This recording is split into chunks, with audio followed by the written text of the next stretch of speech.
The following story is not just a royal tragedy, but an example of how survival can sometimes be as cruel as death. Anne of Cleves, who held the title of Queen of England for only a few short months, lived through one of the darkest chapters of the Tudor dynasty. After her arranged marriage to Henry VIII collapsed in public humiliation and rejection, she was relegated to the margins of history as an unfinished page. In her final days at Chelsea Manor, a house colder than any throne, she quietly retreated into the shadows, her body wasted by prolonged illness and her soul drained by constant loneliness. Neither executed like Anne Boleyn, nor dying in the throes of childbirth like Jane Seymour, Anne of Cleves survived, but it was a survival without glory. She faced years of being ignored by the court, living behind silent walls and parties, where she was only a pale guest of her own life. People called her the luckiest wife, because she did not die at the hands of the notoriously cruel king. But luck, that was a cruel misconception, because after that divorce, she lived like a ghost with the old title, torn from the political flow of the court, wandering between life and death, until she closed her eyes in silence, without dynasty, without glory, only the memory of a forgotten existence. What brought an unknown woman from Cleves to the brink of the throne and the brink of an executioner's knife? Anne was born in late September 1515 in the heart of Dusseldorf, the humble but strategic capital of the Duchy of Cleves. Despite her noble blood, her life was not a preparation for queenship.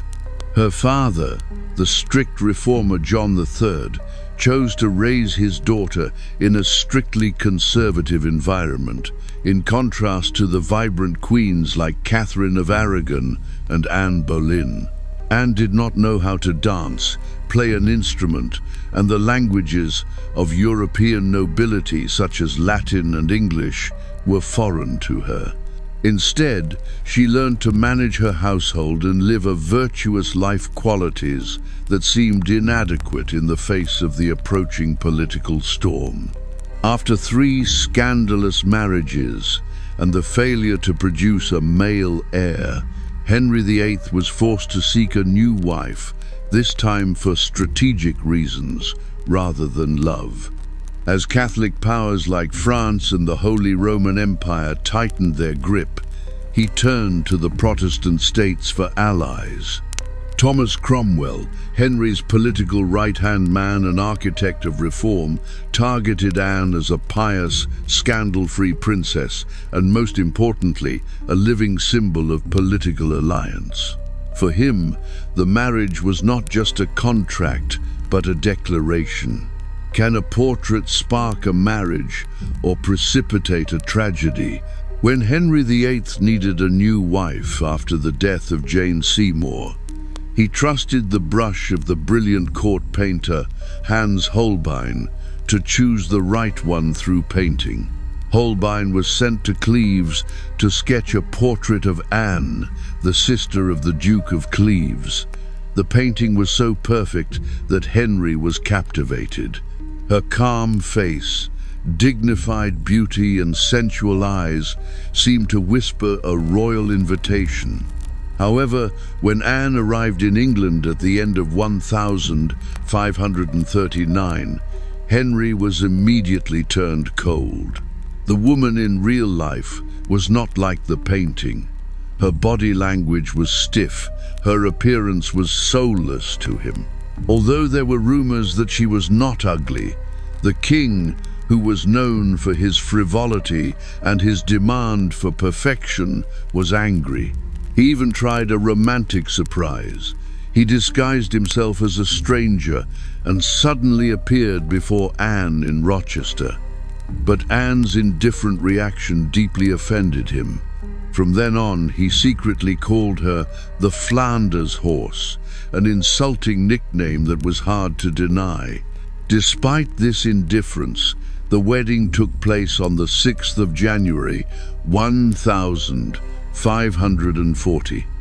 But on the first night, tragedy began.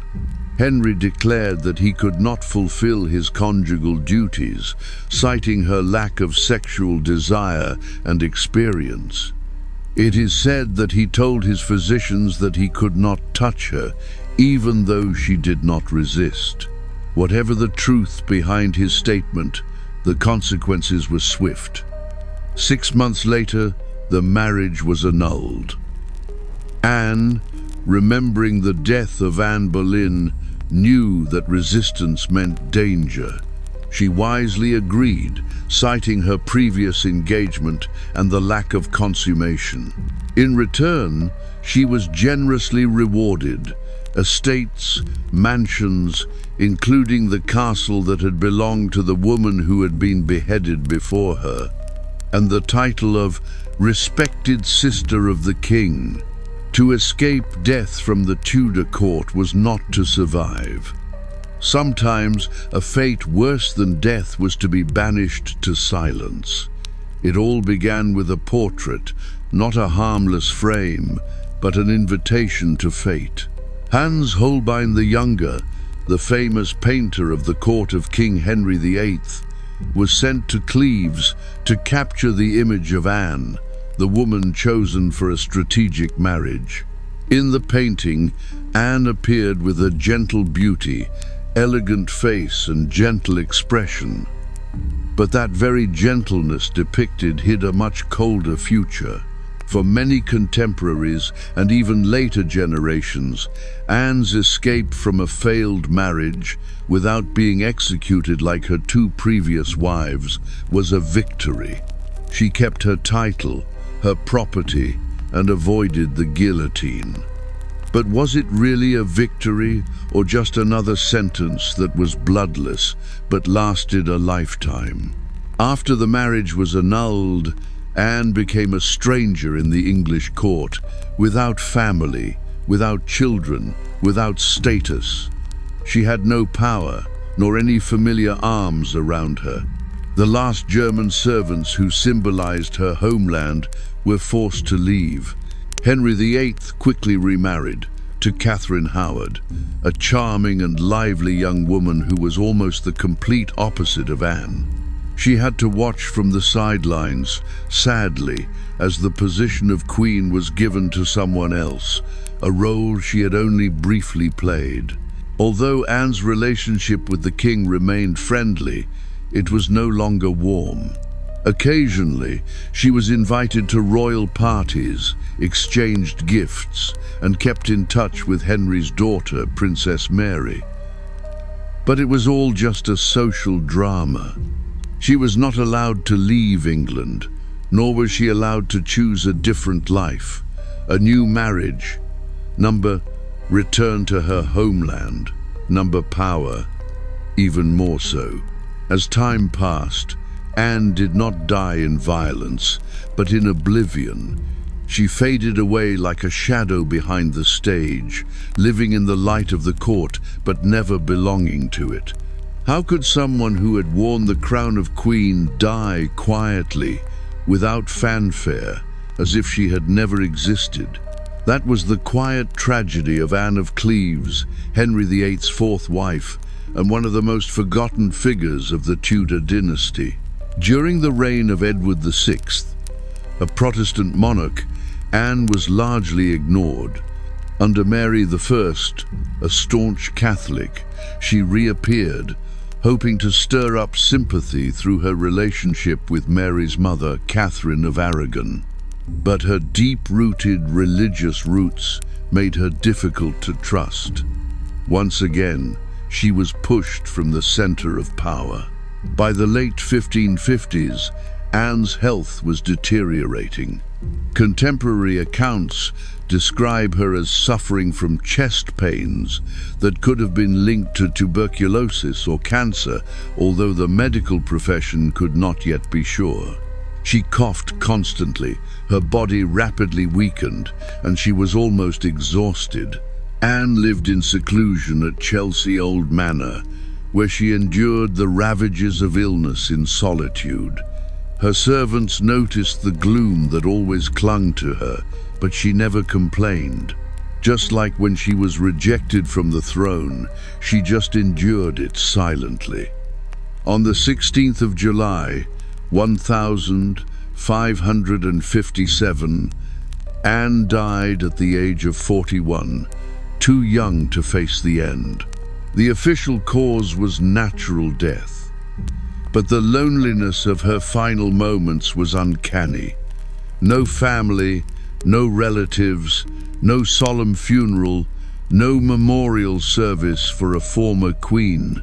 Her departure was ignored, no different from that of a commoner.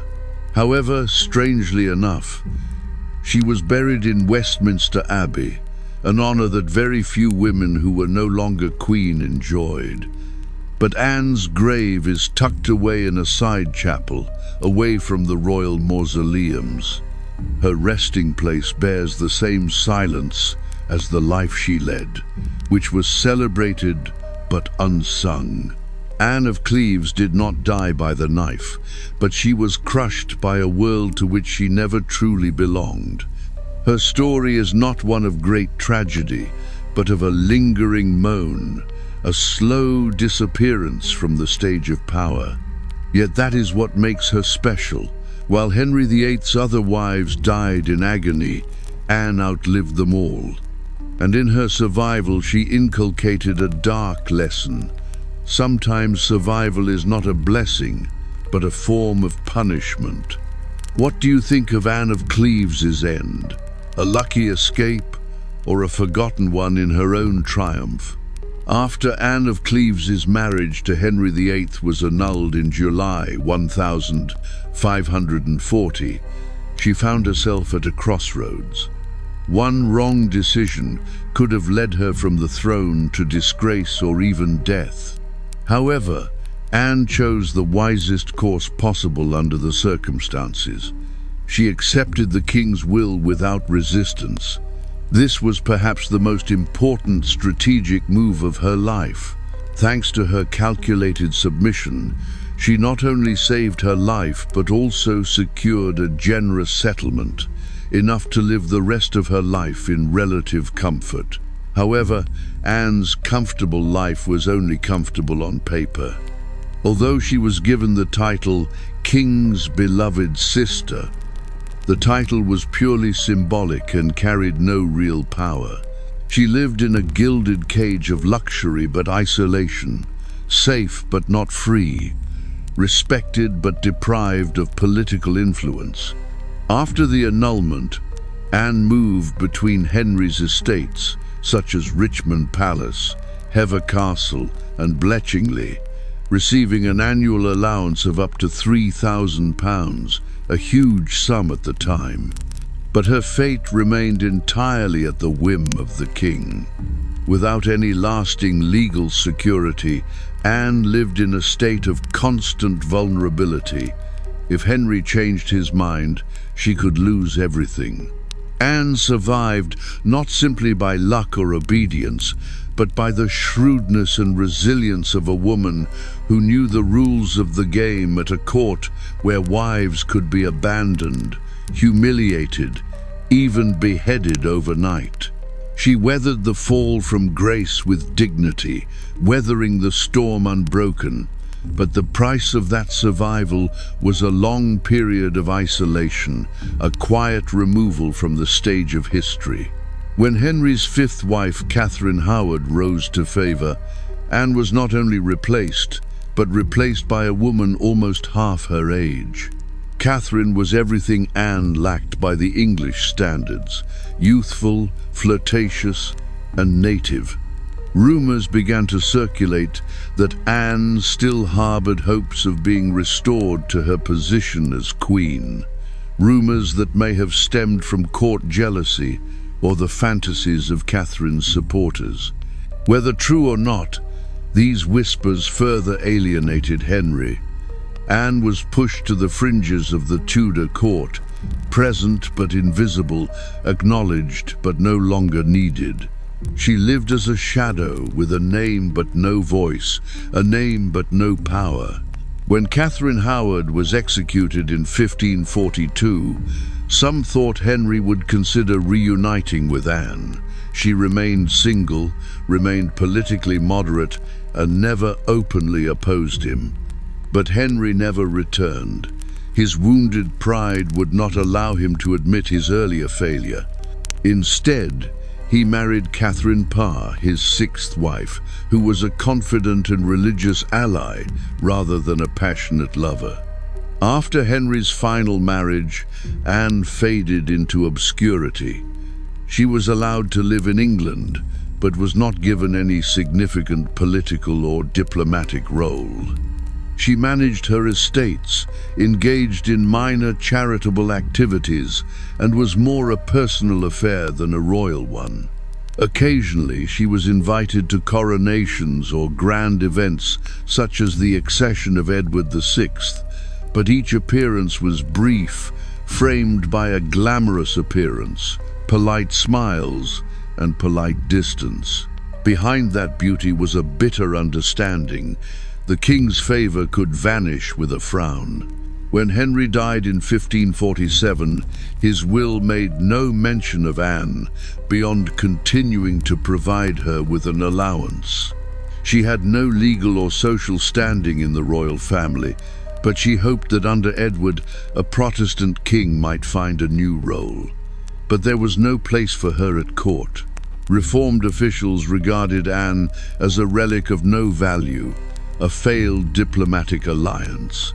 Once again, she was politely forgotten, present but voiceless.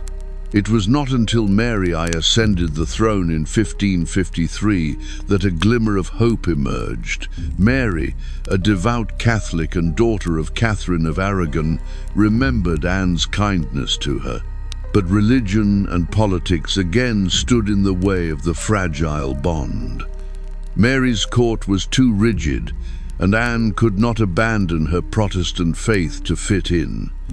She did not protest, but she did not bow, and that silent resistance sealed her fate as an outsider.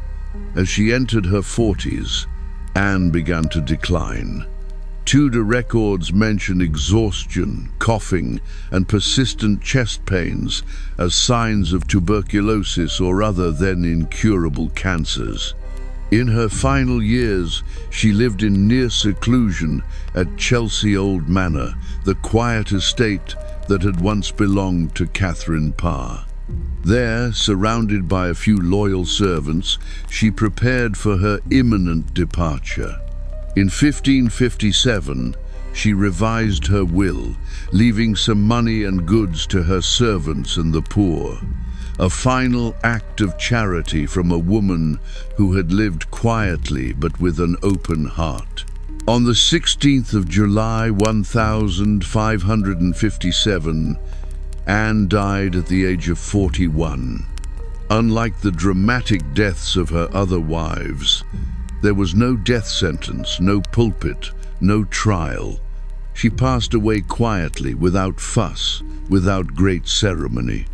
Her funeral at Westminster Abbey was unusually modest, buried in a side chapel, with no monuments, no praise. Even in death, she was erased from the collective memory. A simple stone slab marked the resting place of the woman who had been queen, or rather, who should have been queen. Anne had no faction, no protectors, no lasting influence. Not revered like Jane Seymour, not hated like Anne Boleyn, not pitied like Catherine Howard. She was simply accepted. Enough to avoid execution, enough to live, but not enough to be loved or remembered properly. And yet that is what highlights her quiet extraordinariness. Anne survived a system that crushed women, especially foreign women, by understanding the world she lived in and skillfully navigating its dangerous lines. Today, Anne is often remembered as the wife who survived, but that does not reflect the depth of her life. Anne not only survived, she endured, adapted, let go, and maintained her dignity in the midst of a system she was never chosen to be a part of. She was the embodiment of quiet resilience, a kind of hero who needed no crown, no great victory, just survival in a world designed to exclude her. Stop seeing Anne as the unloved wife. Remember her as a woman who survived failure without losing herself. A misunderstood figure, but not a weak one.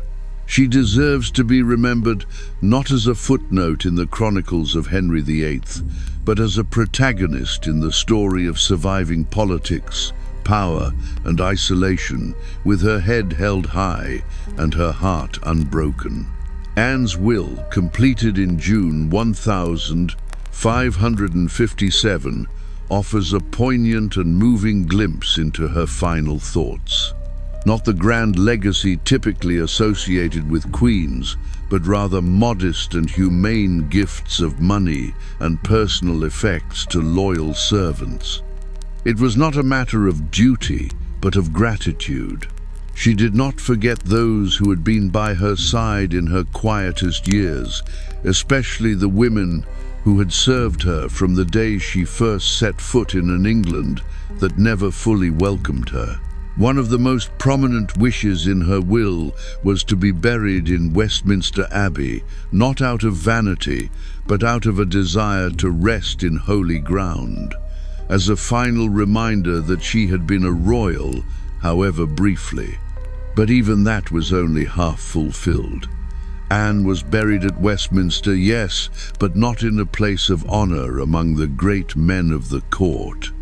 Her grave lies in the South Gallery, a narrow and quiet passageway where the statue was never completed, and her memorial is undervalued. Passers-by often had no idea that they were passing the resting place of a queen.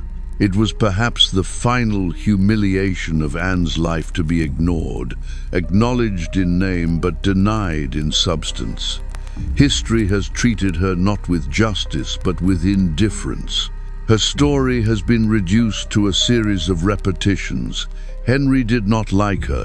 She was not beautiful enough. She was lucky to escape death. Rarely has anyone stopped to consider the price of surviving in silence, of being but never belonging, of a life forgiven but never accepted. Anne of Cleves was not naive. She knew the dangers around her.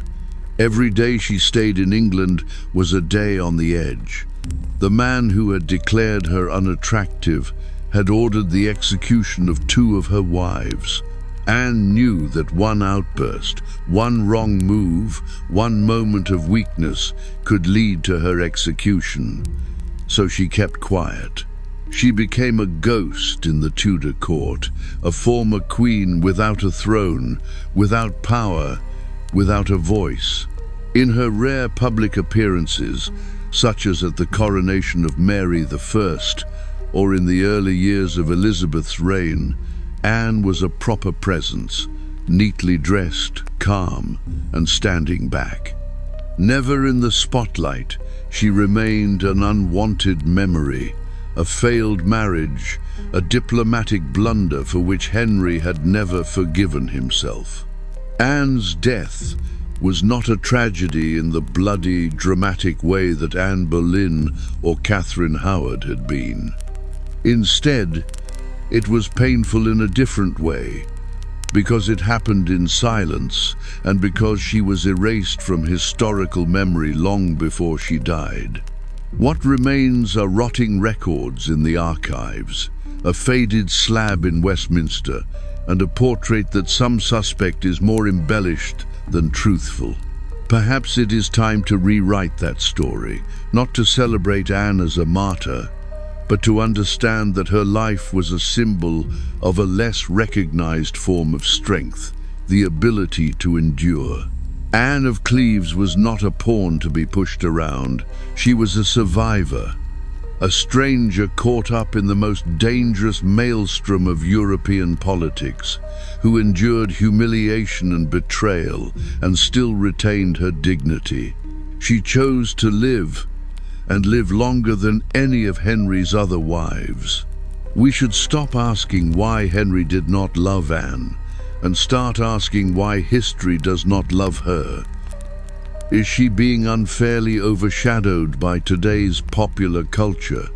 Are we ignoring a story that needs to be told from a perspective of kindness and resilience? Anne's final chapter closes in Silencino scandal, no executioner, no grand chronicle. But that silence echoes loudly. It tells the story of unspoken pain, unhonored strength, and unremembered existence. Anne's death, though not marked by blood, is as brutal as it is lonely, slow, and no one but her small, loyal servants felt the need to weep. Anne had no children to preserve her memory, no husband to erect a monument to her, no poets to sing her praises, no nobles to mourn her. She faded from history as she had faded in her later years. But the real power of Anne's story is that she endured what many others could not. She outlived Henry by nearly a decade. She saw the whole court game with its destructive twists and turns. 2 wives beheaded, 1 died in childbirth, 1 abandoned, 1 widowed. Aneth, a woman once called the Flanders mare, the reviled bride, took a different path. She did not win, but she did not lose. The years after Henry were a series of isolation, failing health, and long silences. Anne remained in England through the reigns of Edward VI, Mary I, and Elizabeth I. But under each king she was kept on the fringes. Too Protestant for Mary, too alien to Edward's council, too politically innocuous for Elizabeth. When she died in 1557, Anne was only 41, not old, but exhausted by a lifetime spent in the folds of history. She died at Chelsea Old Manor, once Catherine Parr's retreat, where Anne had retreated after her marriage was rejected. No one recorded her last words. No historians recorded the moment of her departure. Only her servants, loyal and discreet, bore witness to a final silence. In her will, Anne left them small gifts, not for formality, but as sincere recognition of years of unconditional service. She left no great fortune, but kindness, and that, in the end, was far more precious. Her burial, like her life, was so simple that it was forgotten. Although she was buried at Westminster, a rare honor for a foreign queen, her grave lies hidden in the South Island, without a monument, without a decorative headstone. A simple stone marks her resting place, where pilgrims today often pass without noticing. In life, she was the king's beloved sister. In death, she is a fading memory. But perhaps it is time to look back on this woman, not with pity or prejudice, but with admiration for a rare kind of strength. The strength of quiet perseverance, of dignity in isolation, of humanity in oblivion. Anne of Cleves' humble grave is more than a burial site. It is the final testament to a life of silent suffering. Many remember her as the lucky one, the only woman to have escaped Henry VIII without being beheaded. But that stereotype is a trap. It reduces her to a safe model, dismissing the intelligence, flexibility, and dignity she maintained at a court where a woman's worth was often determined by her ability to bear sons. She did not simply survive. She maneuvered skillfully, maintaining respect amid the prying eyes and venomous tongues of the Tudor court. Anne did not need a sword or a throne to demonstrate her strength. She did not fight back with a scream, but with a calmness that unsettled even the most powerful. In a world where a woman's silence often meant submission, she used it as a shield to protect her remaining dignity. Perhaps the most chilling thing about Anne's death is not the circumstances of her death, but the way it was overlooked. She was not executed. She did not die on the gallows. Instead, she was cast aside as a broken piece of furniture that had been a diplomatic gift, then a political liability. She was ridiculed for not being in the king's eyes, seen as a failure of the image rather than a person. She was not a villain, not a heroine, not a saint. She was a woman with a heart, with fears, with a desire to live a meaningful life. A marriage that lasted half a year, a life that was then forgotten, was not all that Anne deserved. We have seen her through the lens of ridicule and pity, but the truth is that she survived a system that was set up to crush people like her. The closed doors where she spent the rest of her life were not a resting place, but a silent prison for a woman once rejected by the world. Today, the way Anne is viewed has changed. History is being rewritten with more compassion. Filmmakers, artists, and writers have begun to restore her as a woman of determination who overcame humiliation, who turned silence into a final protest. Of Henry VIII's 6 wives, only Anne was laid to rest in Westminster Abbey. Not executed, not publicly humiliated. But don't mistake that for a peaceful end. That peace carries a quiet, haunting reminder that sometimes the deepest wounds don't bleed, that the price of being alive can be a lifetime of oblivion. And as we close this journey, remember, history is often written in screams, but it is in whispers that the most enduring tragedies are written.